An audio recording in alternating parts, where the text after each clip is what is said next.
Bueno, bienvenidas, bienvenidas, bienvenidos a la mesa 4 de 16:30 a 18:30, que se llama Resignificando el archivo, reapropiación y recontextualización de las artes audiovisuales. En esta mesa, que también es híbrida, vamos a estar presentes yo como moderadora, que soy Eva Noriega, va a estar Tatiana Julio, de manera presencial, y además nos vamos a escuchar las presentaciones de Priscila Arantes y Milena Zafir y de Amanda Parra, que van a estar de modo virtual, y luego nos unimos todos para el intercambio de preguntas. Bueno, les quería comentar si les va surgiendo alguna idea para comentar, para preguntar, que se la apunten. Y luego hacemos una especie de ronda o puesta en común, y si quieren hacer las preguntas, haré de intermediaria. Esta es una mesa muy particular porque yo me siento como cursando una especie de seminario con todas las participantes por el nivel de compromiso teórico y estético y de investigación y creativo que ustedes van a escuchar en estas experiencias, justamente de reapropiación y recontextualización. Entonces, en el orden en el que aparecen, las vamos a ir escuchando a Priscila Arantes y Milena Zafir. Si me aguardan un segundo, quiero leerles el título de su ponencia. Les pido un segundo. Acá estamos.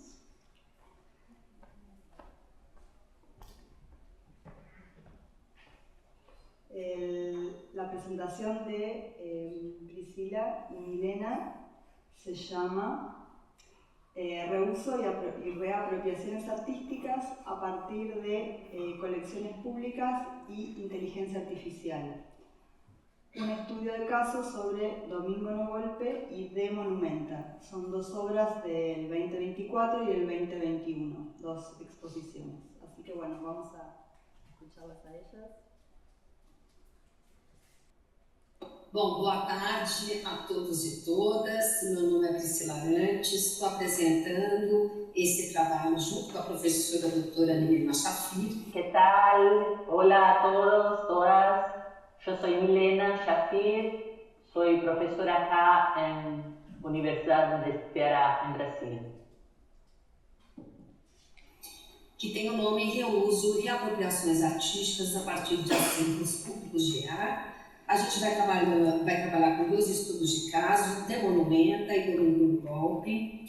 O De Monumenta é um projeto que parte do acervo público do Museu Paulista, né, e utiliza IA, emprega a IA para problematizar o acervo institucional. E o Domingo no Golpe, que é o nosso segundo estudo de caso, ele parte das reapropriações do arquivo dos audiovisuais gerados pelos registros das câmeras de vizinhança do Palácio do Planalto, no dia 8 de janeiro de 2023, que resultou no projeto audiovisual desenvolvido pela professora Gisele Bigman e pelo Lucas Bambossi.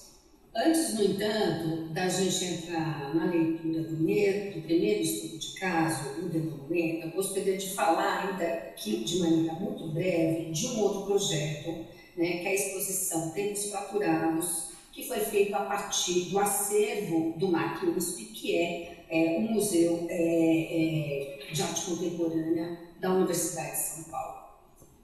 Uma questão, mesmo que falando rapidamente sobre a questão dos acervos museológicos, né, tomo como ponto de partida uma publicação do Tony Bennett, que é um autor que, em diálogo com Foucault, ele escreve um livro publicado em 95 que chama Nascimento dos Museus. Né? E nesse contexto dessa publicação, ele exatamente vai sinalizar, né, que a constituição do museu moderno vai exatamente surgir dentro de um contexto, né, compreendido ali como modernidade, onde a discussão do tempo histórico ganha força e contribui para os conceitos ali, seja de história da arte, né, e seja também das disputas e das narrativas que vão ser construídas nesse contexto. Então, de maneira ampla, né, porque a gente não tem tempo aqui para discutir, a gente pode entender o museu, né, longe de ser apenas um espaço de memória, de conservação e de armazenamento de objetos, ele vai desempenhar, quando ele foi fundado e atualmente, um papel pedagógico importante, né, funcionando como uma espécie de uma tecnologia de poder que controla o comportamento das massas dentro ali do contexto do iluminismo. Então, não se trata da gente entender um acervo, né, e os museus, né, como depositórios de objetos, né, mas de compreender como esses acervos eles são apresentados ao público, criando não apenas narrativas específicas, mas também políticas do sensível e do comportamento público. Então, ela parte desse conceito de tempos fraturados, que é um conceito desenvolvido pelo historiador marxista Eckhart Hobsbawm, né, e ela serviu de ponto de partida para a gente trabalhar nessa exposição, né? Então, a gente fazendo um pequeno deslocamento histórico, a gente pode entender que a formação do próprio MAC-USP ela é atravessada também por jogos de poder, especialmente se a gente olhar, né, para o conjunto de obras doadas, né, dentro do contexto ali do nascimento do museu, né, que foi doada pelo magnata estadunidense Nelson Rockefeller, né, nos anos 40, né, dentro de uma perspectiva geopolítica de, inclusive, criar uma noção de moderno no contexto brasileiro, né. A coleção ela majoritariamente feita, né, por obras de artistas americanos ou de artistas europeus exilados nos Estados Unidos, e tem aí a importância, né, para a constituição da história do próprio MAC-USP, né. Um dos eixos, né, que eu gostaria de falar é sobre o eixo violência, né, que ele vai exatamente trabalhar e trazer vínculos com esses outros estudos de caso que a gente vai trazer aqui, que é o Demonumento do Domingos no Bloco. Então, esse trabalho, por exemplo, estava no eixo Monumenta, ele é um trabalho chamado São Sebastião Marighella, do Sérgio Ferro, né, e ele é exatamente uma homenagem ao líder da ALN, Ação Libertadora Nacional, do Carlos Marighella, assassinado em novembro de 69, no contexto da ditadura civil-militar. É importante lembrar que o MAC-USP ele foi fundado exatamente dentro do contexto da própria ditadura, né, dentro da gestão do Walter Zanin. Então, a discussão sobre as questões da violência ela vai fazer parte de uma série de obras que estão presentes aí nessa exposição, como, por exemplo, Fumaça do Prisioneiro, que é um trabalho do Antônio Dias, né, que mostra o mosaico do terror que denunciava as práticas de tortura. A gente tem, por exemplo, o trabalho do Gabriel Borba, né, que vai ser realizado a partir da execução no garrote pelo regime ditatorial franco, o Salvador Puig, antigo quero militar anarquista catalão, né? Você tem outras obras como Uma Confissão, do João Câmara Filho, e você também tem dentro desse primeiro momento aí, dessa agrupamento de violência, obras de vídeo, como, por exemplo, o trabalho importante Reencontro do Rafael França, que faz parte, como diz Arlindo Machado, do que a gente chama da primeira geração de vídeo, né? Importante dizer que esse trabalho, a gente tem dois trabalhos, Reencontro e Getting Out, né, aonde, como diz o próprio Arlindo, ele fala que o reencontro parece uma interpretação moderna, ambientada nos duros tempos da ditadura militar, com referências explícitas a métodos de tortura da palavra de William Gibson, célebre narrativa de Poe sobre o personagem perseguido pelo seu alter ego. Então, aqui tem um frame, né, do reencontro, e a gente colocou essa obra Reencontro na frente, por exemplo, de uma outra obra que faz parte do acervo, Parla, do Silvio Merelli, que exatamente simula uma figura humana realizada por blocos de concreto, sentada sobre uma cadeira, e o título dessa obra, Parla, né, usada, né, no imperativo, remete à frase que o escultor renascentista Michelangelo teria dito exatamente ao falar de uma escultura de Moisés, né, mas, né, sobre a perfeição, digamos assim, mas dentro do contexto de tempos fraturados, ela vai remeter à discussão discussão também da tortura, né, e não só ao diálogo, né, com a técnica artística, mas a cadeira de tortura, onde exatamente o Cido vai fazer uma outra obra dele, de 76, que chama Introdução à Nova Crítica. Para finalizar, gostaria de, que faz parte aí desse agrupamento Violência, a gente tem essa obra, que é uma obra importante, né, puxando a discussão não só do contexto da ditadura militar, mas das violências presentes no mundo contemporâneo. Esse trabalho super importante, 5.664, da Beth Moisés, que é um trabalho escultórico, né, com balas, né, que remete ao número de mulheres que foram assassinadas em 2014, ao feminicídio, e uma outra obra em vídeo muito potente, Jogos de Poder, da artista guatemalteca Regina Galindo, né, que reflete também sobre a questão da violência de gênero e o feminicídio desenvolvido nos anos 2000. Né, a Regina Galindo é uma artista que vai trabalhar com a questão não só do feminicídio, mas as questões da violência em relação ao corpo feminino, mas também ao corpo indígena.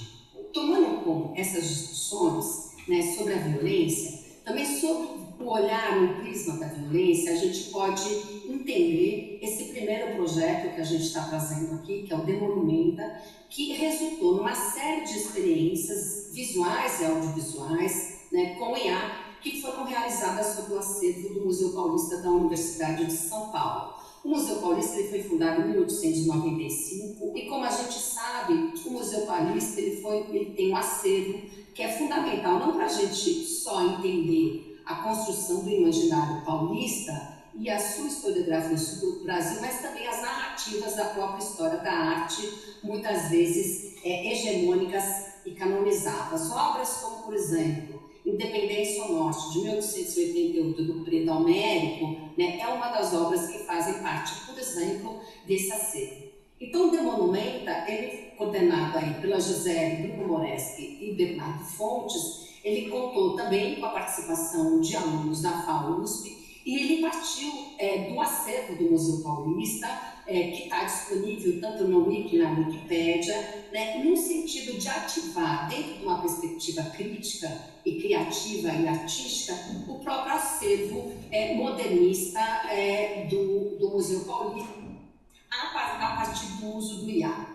Eles, a partir da pesquisa na Wikipédia, eles criaram mais de 50 tags, né, em torno de discussões que eram presentes no acervo, né, e é interessante verificar, né, aqui um trabalho que eu gostaria de mostrar em vídeo ao final da apresentação. Essas tags, elas vão, a partir da IA, elas vão exatamente revelar, né, os preconceitos, o imaginário, né, o processo de colonização presente na produção artística daquele contexto histórico. Então, é interessante verificar, na montagem, aqui a gente tem exatamente a referência, né, ao grupo, a pintura, que é uma das mais importantes no museu, mas eles fazem estudos, o próprio grupo, né, publicado, por exemplo, no Contínuo Histórico, Normatização e Acervos de Arte Dataset,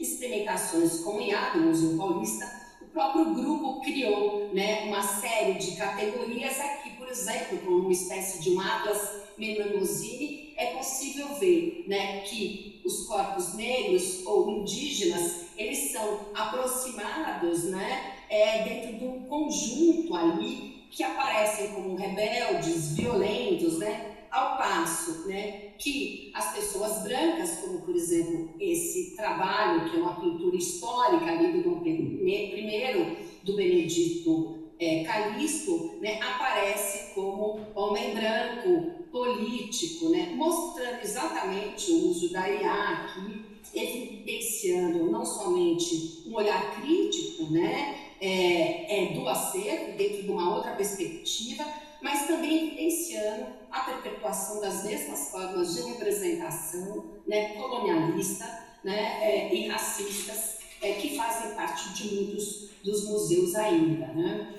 Um último trabalho, né, para finalizar, né, essa parte antes da gente apresentar aqui o vídeo, né, é um trabalho também interessante, né, a ignorância animada, que vai usar da IA, né, para problematizar as questões relacionadas às deepfakes ou à própria IA. Né? Ela vai apresentar uma série de memes animados, né, com falas absurdas e que foram viralizadas pelo seu teor autoritário, como é o exemplo, por exemplo, do Carlos Guedes nesse trabalho, né, que foi empregada de forma absolutamente preconceituosa, né, sobre empregadas domésticas na Disney, e onde ele aplica essas falas, né, a essa imagem, que é uma pintura que faz parte do acervo do Museu Paulista, a imagem do conselheiro Rodrigo Alves, conhecido como um anti-abolicionista, ou seja, o projeto ele vai criar diálogos interessantes, né, com as questões não só contemporâneas, né, mas mostra de certa maneira o avesso, né, ou aquilo que não está visível, né, através de uma perspectiva crítica e política do uso do IA. Para finalizar, eu gostaria de mostrar, ainda que brevemente, né, um vídeo para a gente, que é um vídeo que faz parte do próprio trabalho criado aí pelo grupo.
Hablando de violencia, me tocó a mí analizar el video Red Media del 8 de enero de 2023, Domingo no Golpe, de Gisele Bündchen y Lucas Van Voort.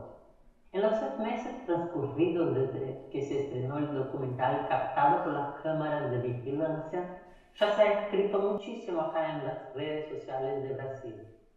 Pero me correspondía a mí abordar en pronto una historia del audiovisual que se desarrolla a partir de la apropiación de archivos, como he trabajado hace 15 años en mi maestría y doctorado en cine.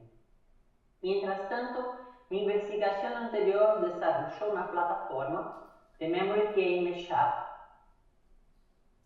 de aplicación del montaje de vídeo para remezclar los datos audiovisuales Red Media de YouTube, Vimeo, SoundCloud, entre otros, online, con el debate contemporáneo sobre los archivos, orientado a la multiplicidad y la diversidad. El actual es un trabajo en el Laboratorio de Colecciones Digitales, acervos digitais en portugués, que sigue aquellos caminos de textos de ensamblaje o del montaje a través de la apropiación de material encontrado online para debatir tanto la política nacional como la tecnología up-to-date desde las artes. Así que todos los videos e interfaces que se encuentran en internet están acá disponibilizados en mi presentación por QR Code, el código que es para que ustedes puedan acceder desde sus teléfonos celulares. Mi tiempo acá es corto. Ojalá yo pueda estar con ustedes una vez más en un futuro cercano, un futuro próximo, para que podamos discutir gesto a gesto del montaje como hemos hecho en Streamengramas de una revolución y en la era del fuego de Marcos Braz. Trabajo desde archivos audiovisuales operados por lo tanto a través de gestos del montaje entre la estética de los datos, la Arabesque Aesthetics, y el ritmo, poética de la suspensión y del glitch, del shock eisensteiniano y del intervalo, de los afectos spinozanos, de las formas de la pasión o los gestos hereditarios, pathos porno, y Nachleben de Aviv Farbuch. Desde la visualización de datos, la visión por computadora para el entrenamiento en inteligencia artificial. Es decir, mientras que los cibernéticos generalizan los discursos sobre la memoria, el archivo al grabar y borrar información, los artistas se convirtieron en anarquistas digitales. Las prácticas del remix funcionaban como la lógica de la apropiación y el anarquismo la traducía a la política de la descentralización. Hoy en día, los esfuerzos colaborativos trabajan en la decolonización de los datos como un camino hacia la agregación virtual y sus posibles reutilizaciones creativas del conocimiento. Así, como en Streamengramas de la Revolución, Domingo no Golpe trabaja desde los rasgos típicos de pathos porno, la ambivalencia, los gestos de emoción, las intermediaciones culturales específicas que engramatizan la producción de significados y además trabaja la estética de la vigilancia y de la basura. Las imágenes encontradas son emblemáticas de algunas peculiaridades de la cultura de la memoria actual, como el odio a la cultura. Destaca la superproducción de registros que son creados teóricamente para ser olvidados o el presupuesto del odio a la democracia. El odio a la democracia. La materia prima, las videograbaciones de cámaras de seguridad, suma otras 800 horas capturadas durante 24 horas y backupeadas por Gisele Weigl a través de un hiperlink de libre acceso en Internet, donde estaban disponibles abiertamente. El interés en este material fue porque estamos discutiendo en el proyecto Acervos Digitais, dónde están la memoria y los archivos en la época contemporánea y cómo se distribuye esta colección. Una de las formas en que el audiovisual puede abordar la educación tiene que ver con la naturaleza pedagógica de los archivos. Família. Família. Família brasileira. Família. Família. Família. Família. Família. Minha mulher. Família. Minha família. Família. Minha família. Que Deus tenha misericórdia dessa nação. Contra o comunismo, pela memória do coronel Carlos Alberto Brilhante Usta, e por Deus, acima de tudo, agradecemos a Deus. Entendiendo que cada archivo permite el surgimiento de sus propias pedagogías, es erróneo decir que Domingo no Golpe dialoga con un género cinematográfico conocido como Sinfonías de la Metrópolis. De hecho, el documental coquetea con Der Rief, el gigante de Michael Fear, de 1983. Un clásico tanto del videoarte como de la poética de la vigilancia y del found footage, o en una terminología actualizada, medios listos, Red Media.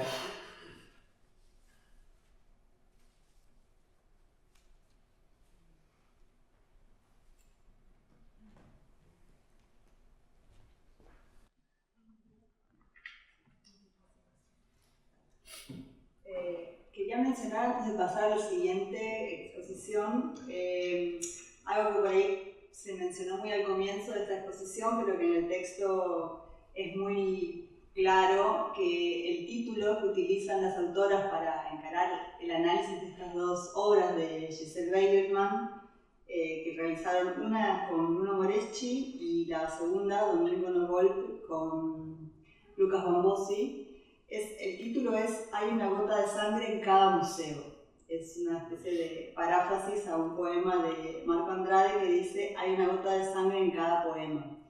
Y ese hilo conductor, ¿no?, entre la capacidad que tiene el arte para representar la violencia, la tortura, situaciones políticas, y ella también lo encara como ataques a la democracia, ¿no?, o la fragilidad de la democracia, es lo que le permite tanto a los artistas, a la Egerman, como a ellas, como analistas, vincular estas cuestiones entre el arte, el museo, la inteligencia artificial, que es utilizada para justamente develar sesgos que hoy en día no son tan ocultos, pero que bueno, esta tecnología visualmente lo hace mucho más tangible, ¿no? Los sesgos y las distintas capas que puede alojar un museo, porque esto está hecho con obras que han sido expuestas en el Museo Paulista de San Pablo, y esas obras son las que forman parte de los dos videos y a su vez son analizadas en este trabajo, ¿no? Entonces me pareció interesante que esta mirada crítica que hacen ellas, ese componente crítico, incluso para el uso de la inteligencia artificial, ya está en las obras originales, ya es parte del disparador. Y por último, lo que plantea Safir acá es un videoensayo, un ready-made, o sea, que retoma un poco la práctica del cine, del remix, de las exposiciones del museo y de la inteligencia artificial, para continuar como reflexionando sobre el espacio del museo como un territorio en conflicto, no como un lugar simplemente de exposición, ¿no?, de obras. Vamos a ir a la segunda exposición.